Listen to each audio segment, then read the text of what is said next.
Hey guys, it's Janie. Welcome back to the Bookworms Buddy. It is time for another Thriller Thursday.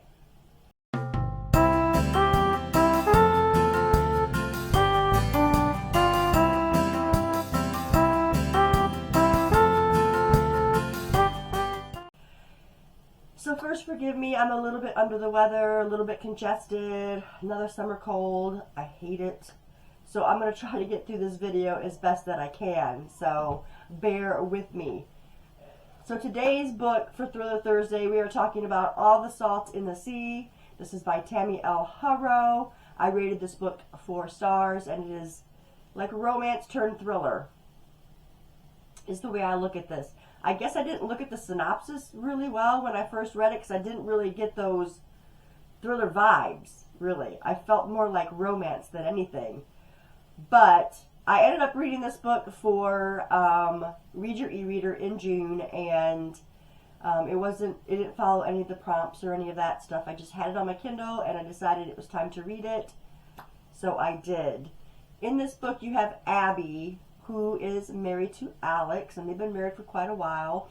They have a college-bound daughter, and Abby finds out that Alex has an 8-year-old son. And he kept him from her, so he was unfaithful. She never knew anything about it. Well, she finally finds out because Alex thinks it's time to let her know, and she doesn't want to deal with it right now. She needs to get her head together and figure out what she wants from her life. So, before she has to take Ruby off to college, she decides to take herself a little hiatus, and she ends up going to Positano, Italy. When she gets there to Italy, she meets Daniel. Daniel is a war veteran, and he is suffering from PTSD. And so now, in order to help with that, he is a photographer full-time. So he travels around the world taking photographs of the places that he's been or where he's been sent to. They strike up a very good friendship, and they travel all these places together, and she starts to feel things for Daniel and vice versa. Well, she doesn't make it all the way till the time that Ruby has to go to college because Alex calls her and says Ruby is sick. So she doesn't want to have to leave Daniel behind and go back to this life that she's so unsure of, but she's got to be there for her daughter Ruby.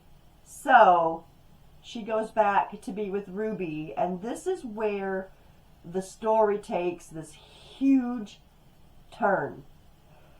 Like, this whole time I'm thinking, wow, this is really good, and, they're going to get together, and she's going to be able to tell Alex, she's done, and she wants this life with Daniel and traveling the world and seeing places that she's never seen, and that sort of thing.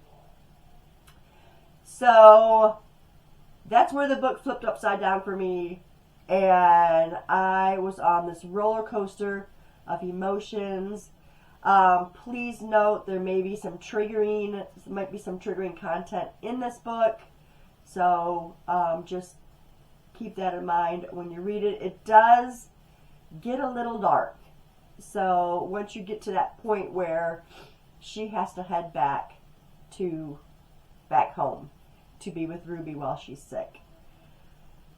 So I found this book to be very, very fluid. The very beginning was a little slow for me, but it did pick up. I think once her and Daniel struck up this relationship, I felt like it picked up a little bit more. I love the location in Italy. Most of it's Italy, and you learn about a lot of the culture as you read it.